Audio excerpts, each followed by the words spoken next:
Bakawan, là encore, ce qui se passe chez les voisins de l'Iran, et notamment au Koweït, est très important et grave ce matin. Je ne fais pas partie des chercheurs qui minimisent la capacité iranienne.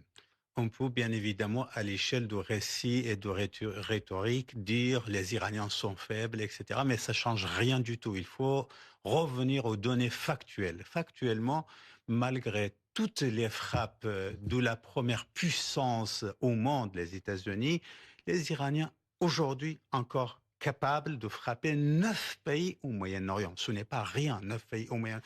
Non seulement ils Parce frappent. que l'Iran estime que ce sont de ces pays que, notamment, sont envoyées les frappes américaines, puisqu'il y a des bases américaines Les 9 pays, donc dans les déjà, pays du Golfe. voilà, il y a 6 Sauf pays. que Il y a on six- apprend que ce parce sont que des il y a six- usines de dessalement Oui, d'eau, voilà, des centrales il y a- électriques qui sont finalement frappées. Oui, voilà. Donc, il y a déjà 6 pays du Golfe dans lesquels les États-Unis, ou bien ils disposent des bases militaires, ou bien une présence militaire. Autrement dit, on sait très bien depuis 50 ans, les pays du Golfe font partie du territoire américain.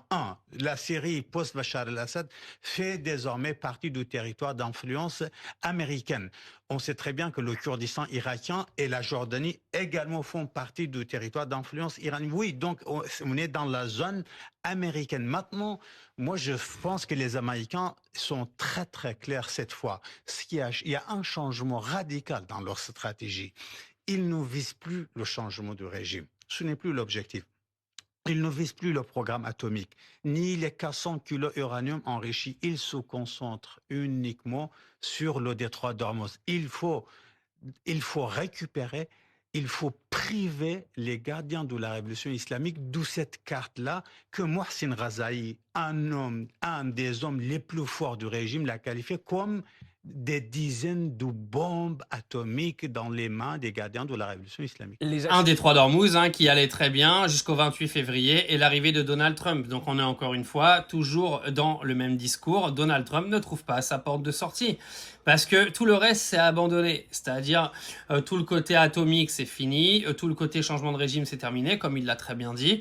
Et aujourd'hui, on parle du détroit d'Ormuz, un détroit d'Ormuz qui fonctionnait à la perfection avant l'arrivée des Américains le 28 février. C'est-à-dire que là, Donald Trump est en train de se battre pour quelque chose qu'il a perdu tout seul en venant faire le kéké au bord de l'Iran. C'est une dinguerie. C'est-à-dire que là, aujourd'hui, l'Iran a gagné cette guerre. L'Iran la gagnera quoi qu'il arrive, parce que si les Américains continuent d'aller trop loin, à un moment donné, si l'Iran se sent trop acculé, ils vont défoncer tous les pays du Moyen-Orient.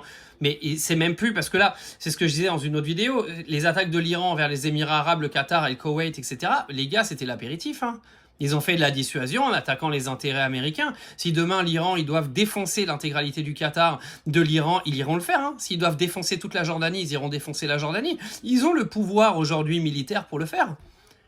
Ils ont été gentils, l'Iran, jusqu'à l'heure d'aujourd'hui. Mais attendez de ce qui va se passer demain si les Américains ils continuent de foutre la merde. Hein.